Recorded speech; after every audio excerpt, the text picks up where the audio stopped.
I hope you all are having a blessed day. It is currently dark out, and it is windy, and it is cold, and it is snowing sometimes and raining sometimes, and it's just a bleary spring day. But that's okay. Dinky and I are here with our next little project. This is probably going to be a multi-video series because it's quite involved. My buddy Brenda over at Conquering Mount Scrapmore with Brenda. Hello and welcome to Conquering Mount Scrapmore with Brenda. I'm Brenda. Asked me if I was interested in doing a collab, and I said sure. And we decided that the theme of the collaboration, hello Dinky, that the theme of the collaboration would be eggs because it's springtime. I am a traditional Christian and I don't celebrate holidays with pagan symbolism. So I don't have a Christmas tree. I don't have Easter eggs or bunnies that lay eggs. So the theme is eggs, but I decided that I would use egg loosely. And do you mind? Do you mind? Okay, so hopefully he's done chewing me. I'm using the term egg loosely, and I'm using it to be an outline for my project. I know you really can't see it too well. This is the project. Okay, it's a large egg, and I'm going to be sewing it down onto a beautiful Cape Facet fat quarter in springtime colors. And I've done this image many times in many different formats, and during my live stream I showed them to you. I've done what this is my version of Vincent van Gogh's Starry Night. His painting of Starry Night was of an Italian village that he was living in. So there are cypress trees and there are houses and the mountains and everything, and there's a church and there's a village. So I kind of adopted that as my version of Ashe County, North Carolina, where I live. And you can't throw a stone without hitting a church. And we have the stunning Southern Appalachian Mountains, which I live in, and we have farmland, and we are also the #1 producer of Christmas trees in the nation. I have a mountainside of Christmas trees there also. I'm going to be using some very fancy fabrics, some designer dress and decorator fabrics, Indian fabrics, and I'm going to be making this landscape on a muslin backing that is backed with 2 layers of stiff interfacing, tearaway interfacing. The church is at the heart of it, and there are mountains with crosses on top. There will be a beautiful, beautiful sunrise in the sky that will be coming up behind the mountain, the crosses on top of the mountain. Let me turn the camera around and let's get started. I have to start with the sunrise. The sunrise is going to start here.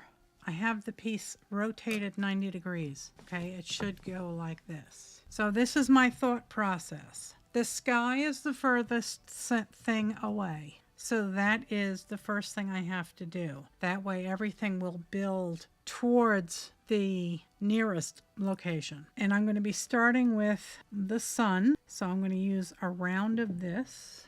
And then I need some orange. And I'm thinking of using this. This is some kind of knit, it's shiny fabric. It's really cool stuff. Some of this fabric is probably 40 years old. Then I need some pink.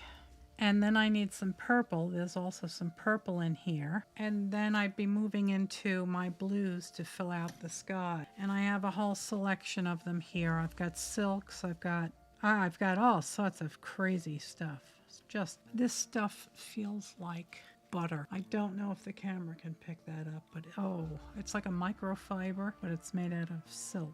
There is kind of a yellow rose right here.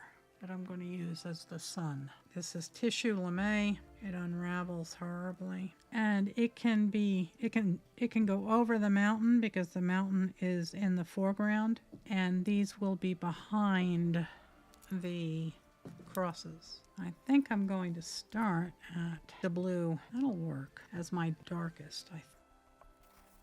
This is a very sheer fabric, so I've bunched it up, and it also helps kind of carry the color around the sunset. Things are, let's see, there's a cross there, so actually the sunset has to get moved over, the sunrise.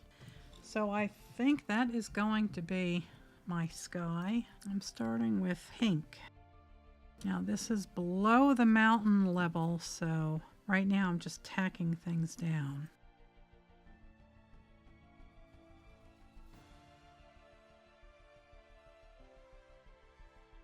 There is the start of our sky, and now I'm going to switch to a blue thread and start working on the sky. Oops, I hit a pin. Did I break my needle? No, thank you, Jesus.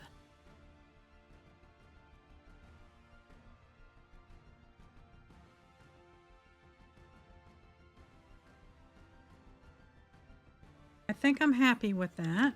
I'm enjoying the way that looks, and I like the little ripples and everything. It just kind of gives it some body, like there might be some clouds in there. And I do have some organzas that I will lay down over this, but that'll make it look like there's clouds. And I will also put it in the mountains, because if you know anything about the Smoky Mountains, the Southern Appalachian, the Blue Ridge, we are known for our beautiful Smoky Mountains, and that is basically clouds just lying down very low and resting on the mountains, and it just looks so peaceful, and it gives me chills every time I see it.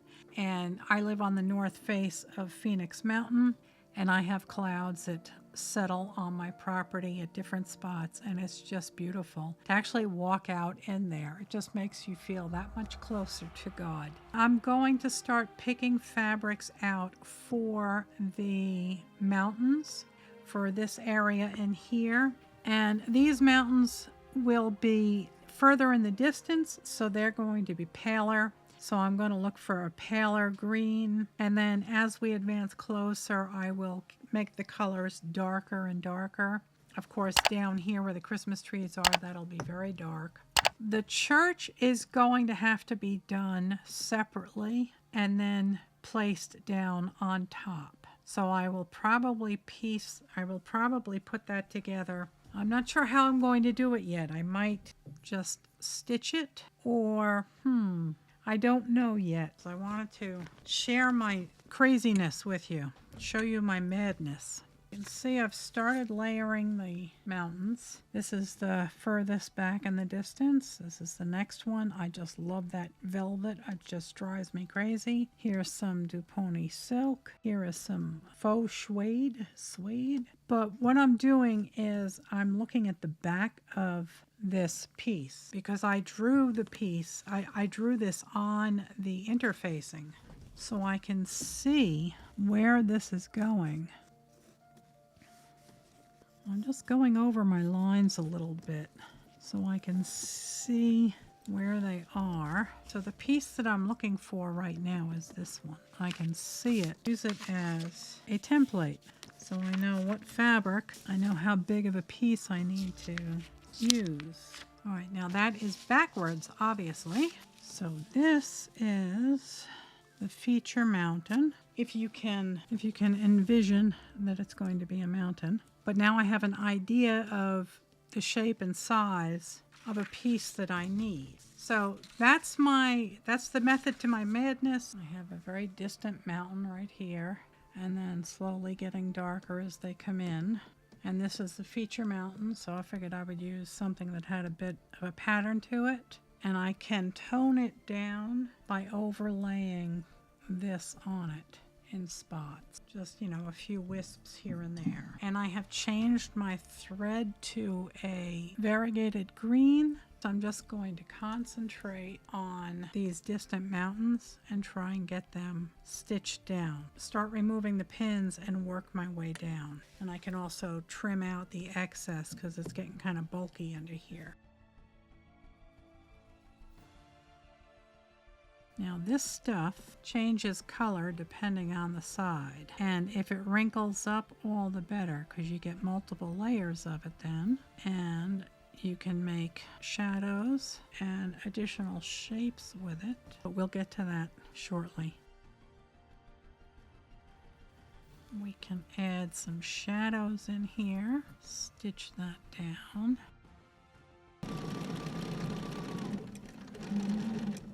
If you are unhappy with the thread color that you're seeing, you can take a fabric marking pen and darken it in. And if that's a wee bit too Kelly green for you, you can go over it with brown, or you can go over it with blue, and that'll dull it down. Let me see. There you go. That works. And you can also use fabric paint or acrylic paint.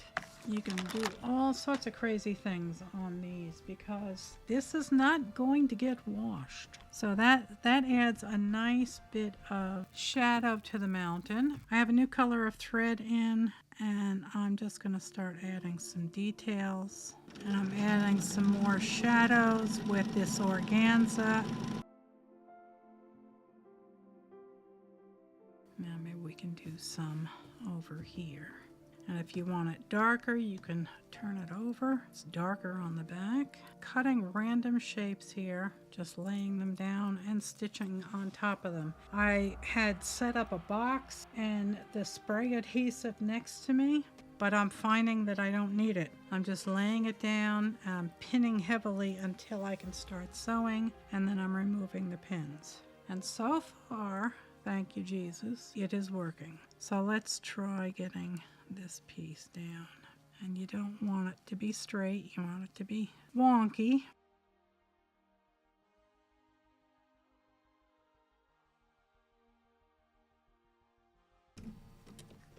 Okay, let's see what we've got here so far and show you what we've got. I think that's looking good. Yes, I like it. One thing you have to remember when you're trying something like this is this is not going to be photorealistic. You can get photorealistic if you spend several weeks on a piece and do a lot of handwork and really have an unlimited amount of fabrics to choose from in every texture and color. But when you're working with a haphazard collection like I am, you have to take what you can get. And what you're working towards here on a project like this is symbolism. What is the purpose of your piece? Is it to bring joy to someone? Is it to celebrate the Lord? If it is, then just do your best with what you have, and He will be pleased. This is very lifelike. If you've ever seen a field of Christmas trees, it is overrun with weeds. So the long grass is very common to see. And I will be making the Christmas trees out of this because most of them are Douglas fir, or I think it's blue spruce, and this has a bit of blue in it. So I'm going to be cutting triangles of this to make Christmas trees. I know that this kind of looks lopsided, but the edge of the egg is here, and it goes up to about here. So now you can see that we have coverage.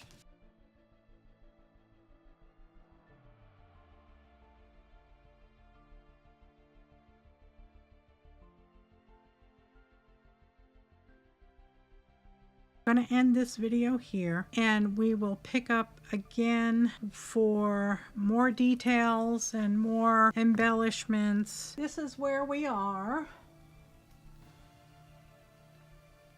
I want to thank you all so very much for watching. I want to thank you all so much for subscribing, and for your kind comments that just mean the world to me. I love each and every one of you. You bring so much joy and happiness to me, and you have no idea what you all mean to me. So I want to thank you all so much for watching. I will see you right back here at 70 Acre Studio with our next project real soon. I hope you have a very, very blessed day, that God shines his light on you forever. Take care of yourselves, and I'll see you next time. God bless. Good night, Elizabeth. Good night, John Boy.